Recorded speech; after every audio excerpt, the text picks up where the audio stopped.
Tyler Henderson balanced a grocery bag on one hip and his 4-year-old son, Wyatt, on the other while trying to figure out how he was going to make $32 stretch for the rest of the week.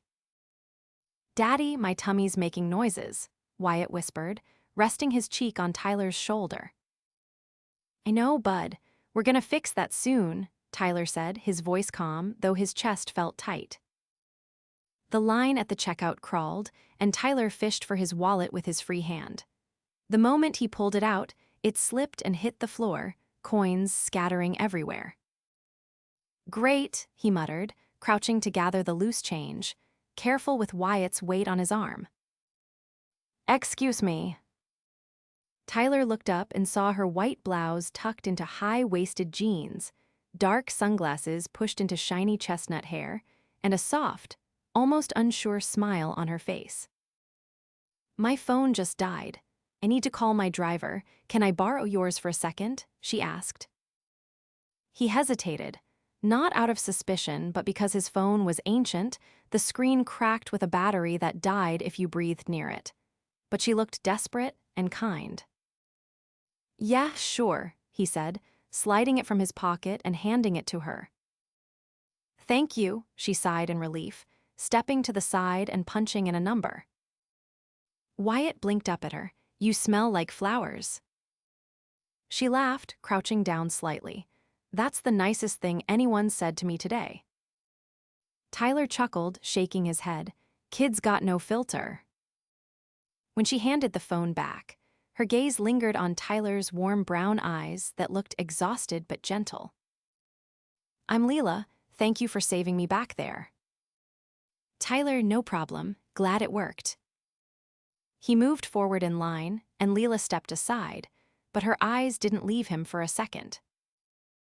As he reached the register and the cashier rang up the items, Tyler's heart sank. $42.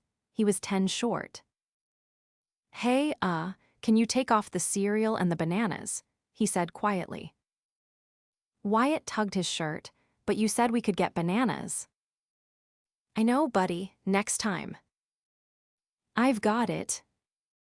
Lila's voice was soft but firm as she stepped in beside him and placed a black card on the counter. "Add the cereal and the bananas back." Tyler stared at her. No, that's really not necessary."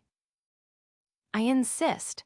Consider it a thank you for the phone and for raising a kid who compliments strangers." The cashier didn't wait for Tyler's protest and swiped the card. "I'll pay you back," he muttered, cheeks burning. Lila smiled. "You really don't have to." Outside, Tyler balanced the bag again as Wyatt munched on a banana. Lila stood near the curb, a sleek black sedan pulling up behind her. "Let me at least give you my number," Tyler said, "in case you ever need a backup phone again." She pulled a pen from her purse and scribbled hers onto the paper bag. "Or in case you ever want to talk." He raised an eyebrow. "You're not from around here, are you?" "I grew up in Bridgewater Hills, but I've been in the city. Just needed a break from it all." The driver got out and opened the door for her. Lila leaned in and looked at Wyatt. "Bye, banana expert." "Bye, flower lady," Wyatt beamed.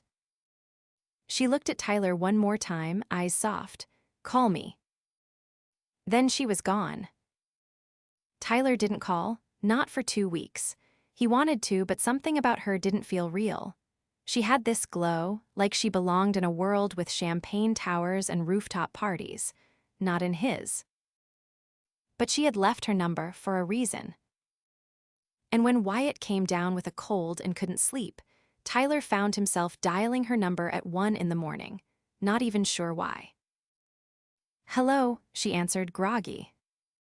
"I didn't think you'd pick up." "Tyler." "Yeah, I didn't mean to wake you. I just needed to hear a voice that didn't sound like mine."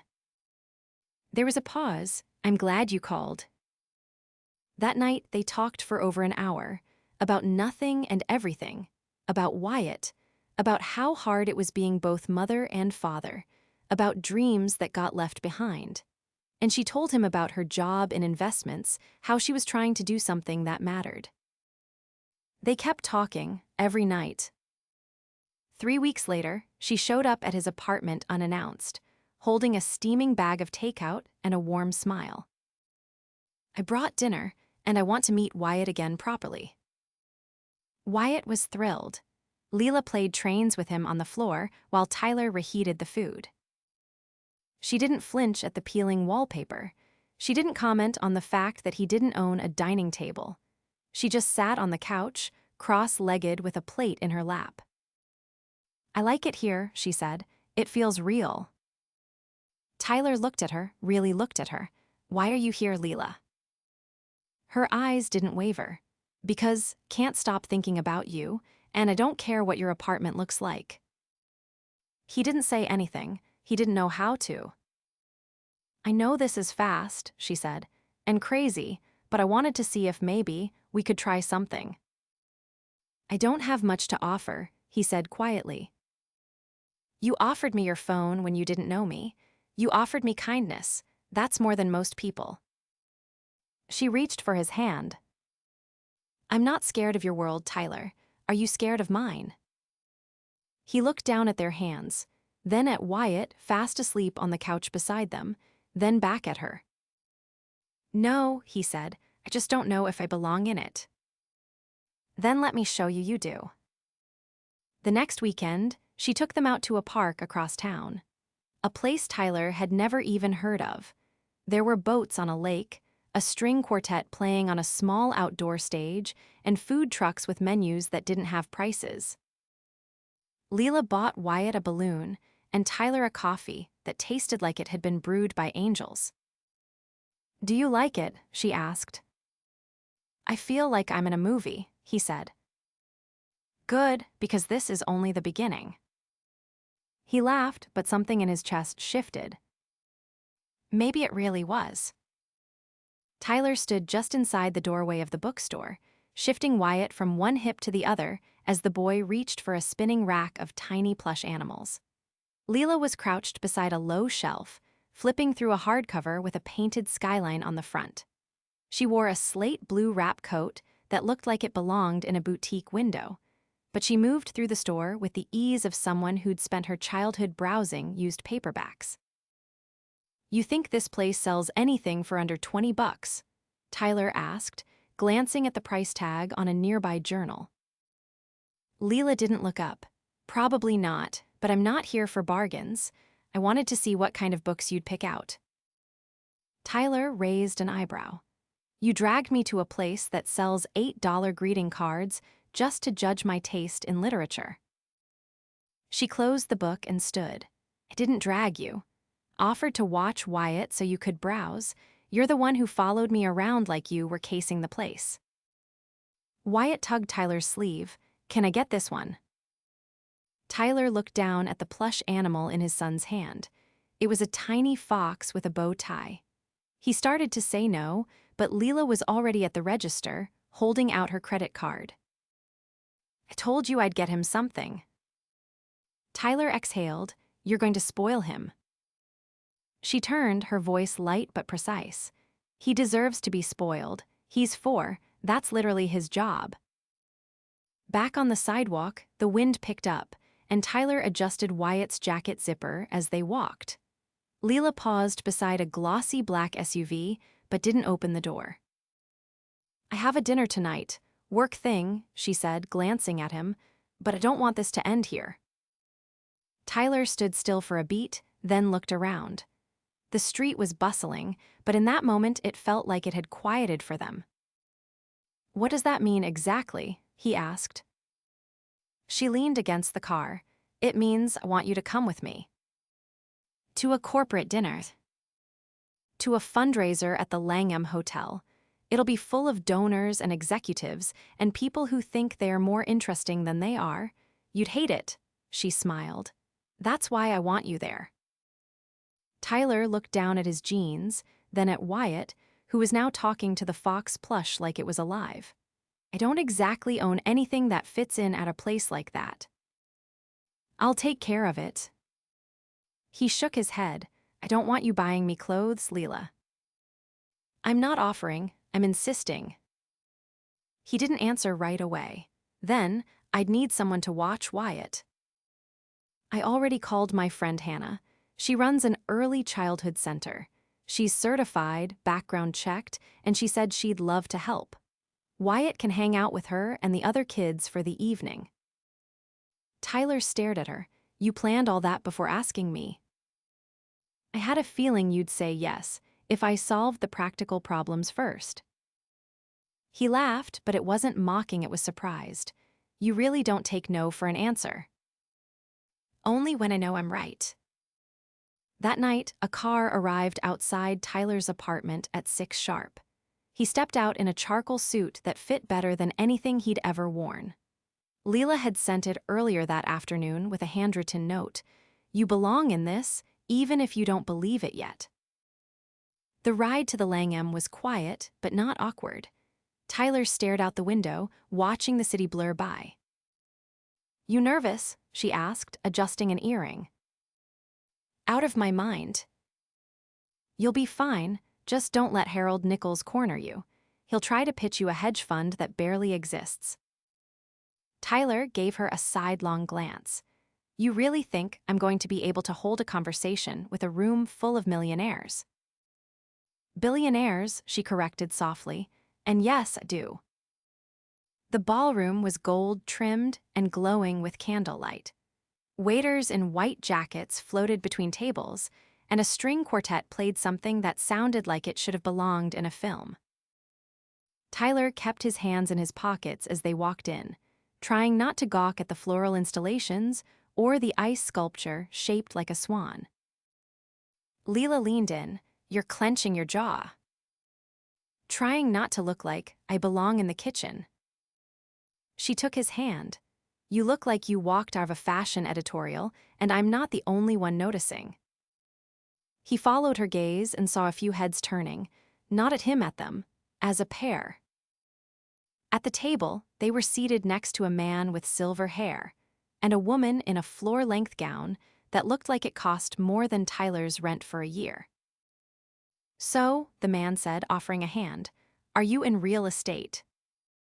Tyler blinked. No, construction. Commercial. Residential, mostly.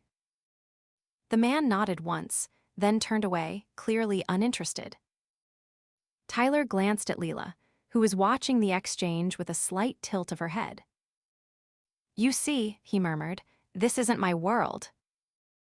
She reached for her wine glass but didn't take a sip. You care what people like that think. He didn't answer. The evening dragged. Speeches were read, toasts made.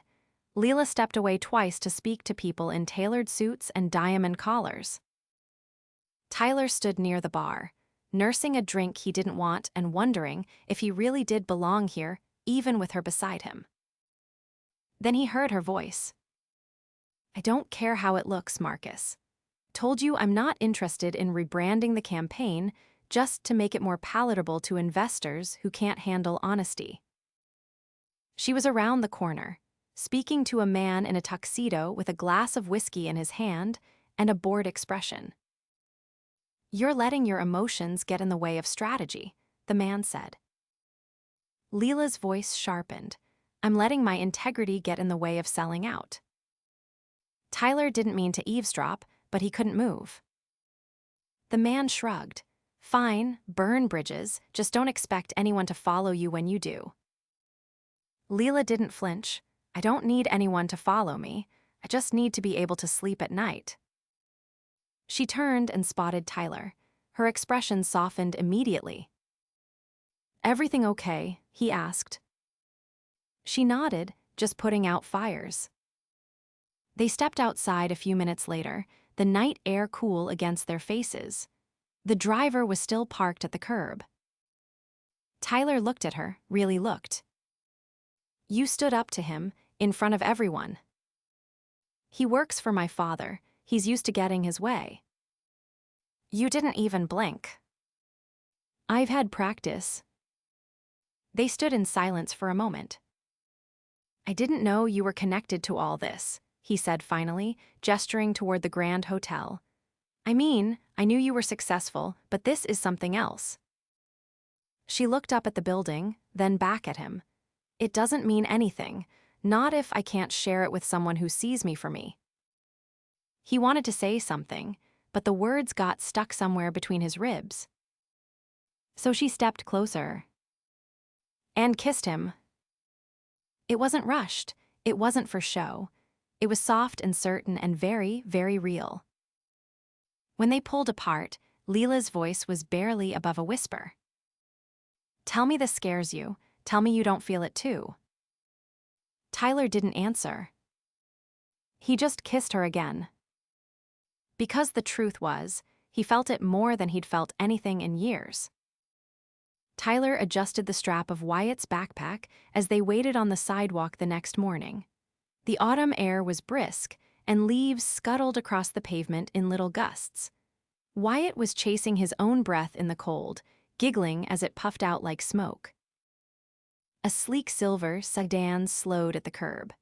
Hannah stepped out of the passenger side with a paper coffee cup in one hand and a gentle wave. Tyler had met her only once, but Wyatt had returned from her place talking nonstop about the pirate ship playground and the snack drawer with rules. Are you sure it's not too early?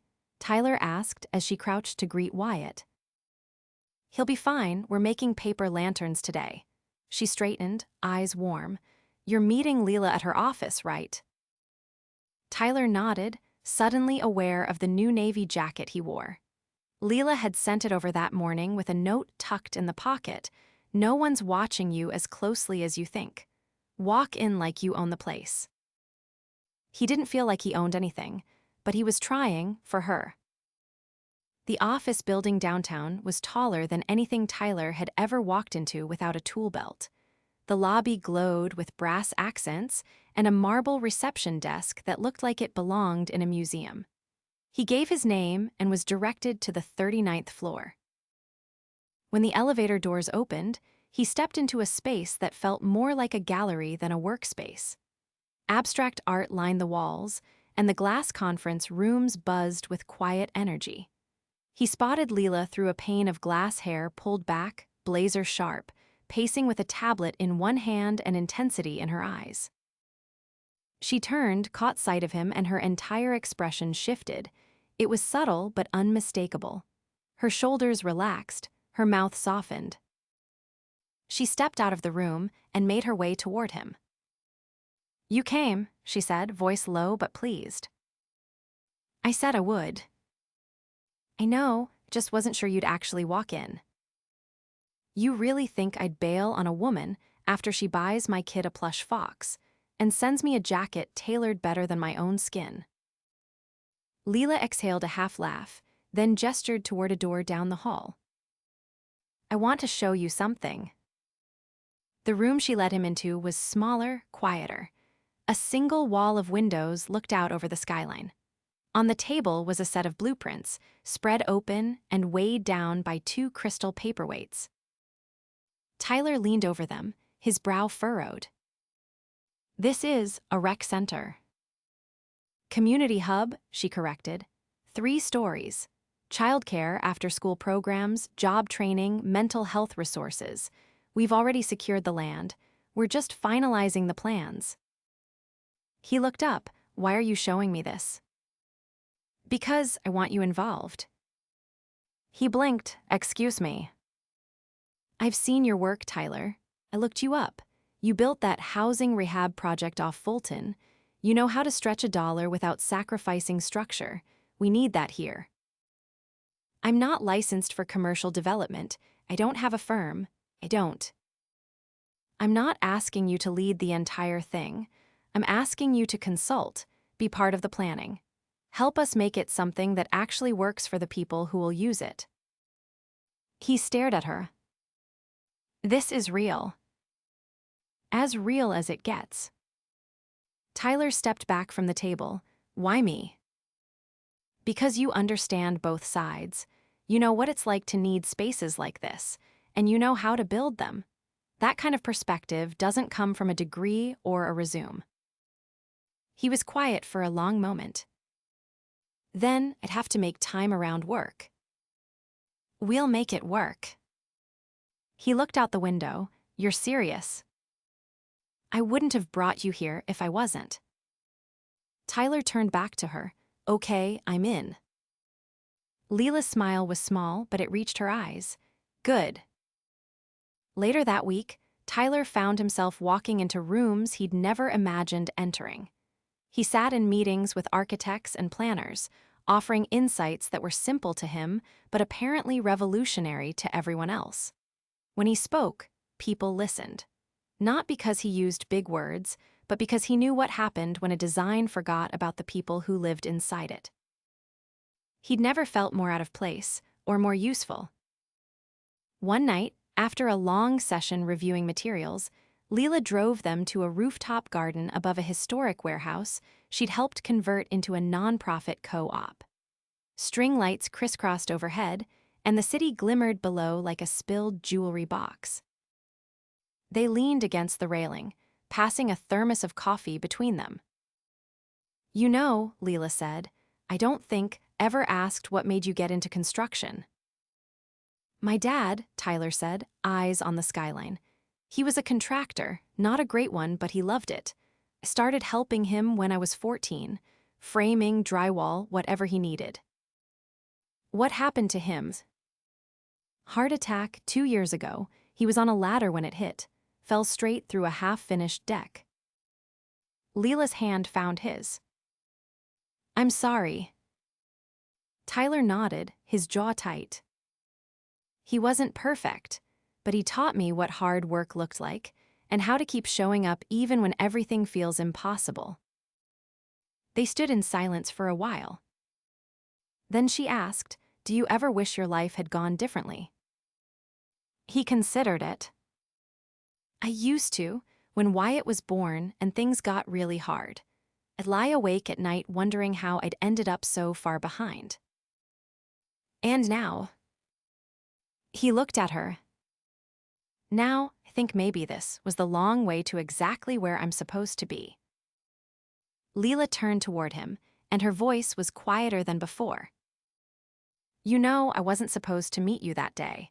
I was supposed to be in Miami, closing a deal. What happened? I got in the elevator with my father's associate, and he started bragging about how many people he'd laid off to optimize the books. Walked out of the elevator and straight into a cab. And wound up needing a phone. She laughed softly, and a reminder that there are still good men in the world. Tyler's phone buzzed. He glanced at it, then back at her. It's Hannah. Wyatt's asleep. She says he made her a crown out of pipe cleaners and declared her ruler of the snack drawer. Lila grinned.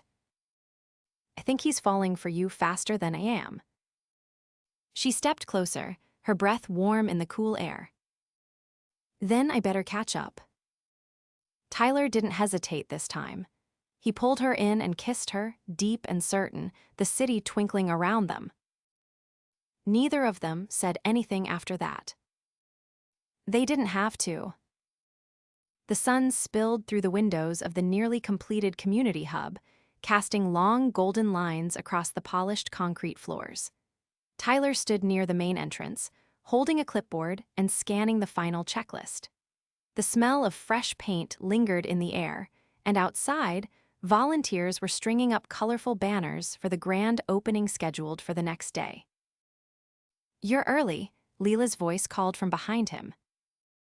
He turned and saw her in a soft gray coat with a takeout coffee tray in one hand and a folded newspaper under her arm.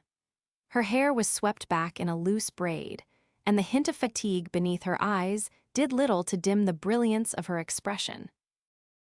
Couldn't sleep, Tyler replied, taking one of the cups as she handed it over. I've never opened a building before. You've earned it. He glanced around the space. It's not perfect. No, she agreed, it's better, it's real. He looked at her, brow raised. You always talk like that, or is this just for me? Lila smiled, this time softer, more tired. Only when I'm in love. Tyler froze for half a second, fingers tightening around the cup. She didn't blink, I meant that. He set the clipboard down, stepped closer, and studied her face like he was seeing it for the first time. You're not the only one. She exhaled, visibly relieved, though her voice stayed steady. I wasn't sure when to say it. I was waiting for the right moment. And this is it. He tilted his head, eyes never leaving hers. What better time to say, I love you, than when you're standing in the middle of something you built together? Before she could answer, a chorus of children's voices erupted outside. Wyatt's laugh was unmistakable among them. Tyler stepped out to find Hannah walking up the path with a group of kids from her center. Wyatt at the front, dragging a rolling cart filled with art supplies. Dad, look, we brought the posters, Wyatt shouted, holding up a painted sign that read, Welcome to our new home. Tyler crouched to take it from him. You made this. I helped, Wyatt said proudly. Miss Hannah said we could hang it by the door. Tyler nodded, his throat tightening. It's perfect. Lila joined them, kneeling beside Wyatt. You know, I think you might be in charge of decorations now. Wyatt blinked up at her. Really? Absolutely. Everyone's going to see that sign first. He beamed and ran off to help the others. Tyler rose slowly, watching his son disappear into the building with the others. She's moving to Atlanta, he said quietly. Hannah, her mom's sick and she wants to be closer. Lila turned her head. When? 2 weeks. She didn't speak right away. Then, you've got options. I know, but Wyatt's attached to her. I don't want to pull him out of something stable. Lila hesitated. What if I offered you something more permanent? Tyler looked over at her. Meaning? My place has a second floor, open space. Light, close to the school we've been eyeing, you'd have your own rooms, your own keys, nothing borrowed. He didn't answer, not yet. She pressed forward. I'm not asking you to give up anything, I'm asking you to let me in. You don't think it's too fast? I think I know how it feels, and I think you do too. The question is whether we keep pretending this is temporary. Tyler looked down at the painted sign in his hands. I've never moved for anyone before, he said. Lila's voice was quiet. Neither have I. He met her eyes. You're sure? I've never been more sure of anything. Tyler nodded once, slow and certain. Then let's do it. That evening, the 3 of them stood in the middle of Lila's townhouse living room. Wyatt was asleep on the couch, arms wrapped around his fox plush, while boxes sat stacked by the stairs. Tyler pulled a folded blanket over his son and turned to Lila. This is going to take some adjusting. I have no doubt, she said, stepping closer. But I've got extra coffee, a decent soundproof door for when you need space, and a closet big enough to hide in when it gets overwhelming. He laughed under his breath. That sounds dangerously close to a proposal. She looked up at him. Then maybe you should beat me to it. Tyler reached into his coat pocket, pulled out a ring box, and held it silently between them. Lila's breath caught. You've been carrying that around, she whispered. For 3 days, he said, waiting for a moment where I didn't feel like I was standing on the edge of someone else's world. She opened the box slowly. Inside was a simple band with a small diamond, not flashy, not expensive, but unmistakably thoughtful. Real. I couldn't afford anything more right now, he said, voice low. Lila took the ring out and slid it on herself. It's perfect. Her eyes shone, but she didn't cry. Neither of them did. Ask me properly, she said. Tyler took her hands. Will you marry me? Yes, she said, and this time I'll be the one borrowing your last name. They stood in the quiet hum of the room, the city outside glittering in the windows, their son breathing softly from the couch. No speeches, no grand announcements. Just 3 people, finally home.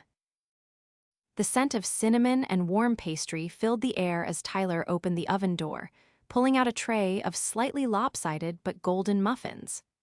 Wyatt sat at the kitchen island, legs swinging, eyes glued to the timer as if it were a countdown to Christmas morning.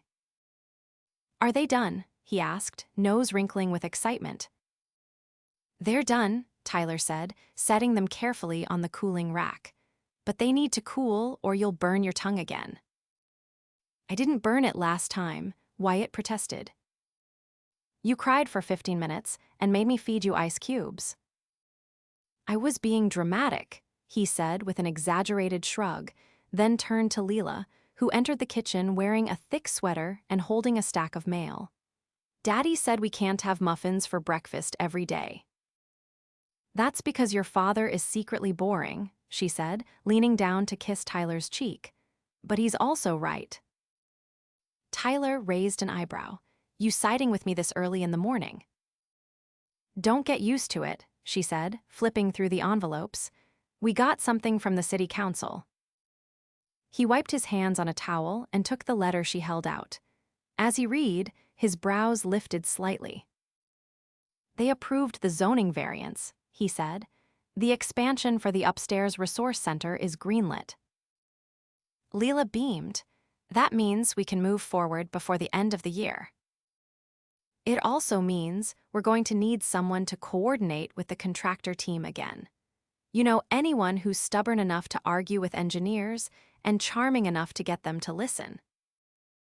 Lila leaned against the counter. "I might be engaged to someone like that." Tyler looked up from the letter. "Still engaged? You haven't changed your mind." "I keep waiting for a better offer, but nothing's come through," she teased. Wyatt raised one hand like he was in school. "Can I be the ring bearer?"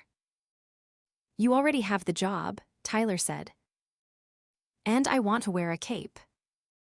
"No capes," Lila said firmly. "We've talked about this." "But I'd look awesome." "We'll discuss it," Tyler said, hiding a smile as he handed Lila the approval letter. "This is happening, all of it." "Feels like it's about time," she murmured. A week later, they stood in the middle of a sun-drenched courtyard, surrounded by stone pavers and low garden beds. The community hub had thrown open its doors officially, and the grand opening was drawing families from every corner of the city. Food trucks lined the street, kids darted between pop-up tents, and a jazz quartet played on a small stage beneath a canopy of white lights. Tyler walked beside Lila, greeting neighbors, answering questions about the building's features, and introducing volunteers to the permanent staff. Wyatt stayed close, gripping Lila's hand and showing off his laminated Junior Welcome Guide badge to anyone who would listen. They stopped at the photo booth where Hannah, visiting for the weekend, was taking Polaroids of families in front of a mural painted by local artists. She handed Wyatt a camera and crouched beside him. "You ready to take your first professional photo?" she asked. Wyatt nodded seriously and lifted the camera. "Say muffins." Tyler chuckled as the flash went off. The photo developed slowly, and when it cleared, the 3 of them stood perfectly framed, Tyler's arm around Lila's waist, her hand resting gently on Wyatt's shoulder, all of them smiling like the world made perfect sense. Later, when the sun dipped low and the crowd thinned, Tyler walked Lila to the small garden behind the building, where string lights glittered above a wooden bench. They sat in the quiet, the city now just a hush beyond the walls. "I put in notice at the firm," she said suddenly, eyes fixed on the ground. He turned to her, surprised. "You did?" "I've been thinking about it for months. I don't want to spend my life restructuring portfolios for people who see communities like this as a tax write-off."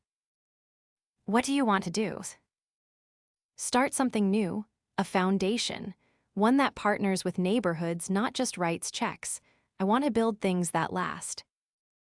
Tyler reached for her hand. "Then let's do it together." She looked at him. "You'd really leave the contracting business?" "I'm not leaving it. I'm evolving. We can design, build, and fund these places as a team. You handle the politics. I'll handle the blueprints.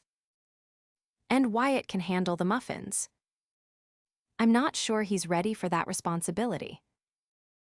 She leaned her head on his shoulder. You know, this doesn't feel real sometimes. It does to me. They stayed like that until the lights above them blinked on, casting a soft glow over the garden. The wedding was small but beautiful. They held it on the rooftop of the community hub, the skyline stretching behind them like a promise. Lila wore a simple ivory dress, her hair loose around her shoulders. Tyler wore a navy suit with a boutonniere Wyatt had insisted on pinning himself. The ceremony was officiated by the center's director, and the vows were spoken softly, but with a certainty that made every guest lean in closer to hear. When they kissed, the crowd erupted in cheers. Neighbors, friends, volunteers, even the food truck owners joined in the applause. Wyatt launched confetti from a handmade cannon and declared himself officially the boss of the party. The reception was joyful, filled with dancing and laughter and stories about how love doesn't always come when you expect it, but always when you need it most. Late into the evening, as the last song played and Wyatt dozed off on a pile of coats, Tyler and Lila stood together near the edge of the rooftop. "You happy?" she asked. "I didn't know I could be this happy," he said. "Not really." She turned toward him, taking his hands. "I never thought I'd find someone who'd rebuild me piece by piece, and then you showed up with a broken wallet and a kid who told me I smelled like flowers." "I think that was the moment I fell for you," he murmured, "when you bought us bananas without hesitation.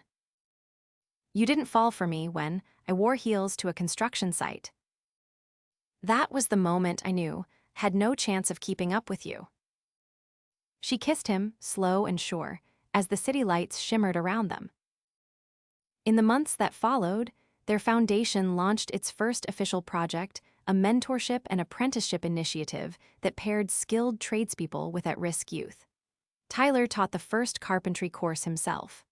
Lila handled the grants and partnerships, and Wyatt, now the unofficial mascot, handed out safety goggles and made everyone call him Foreman.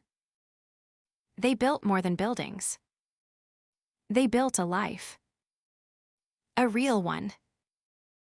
Together,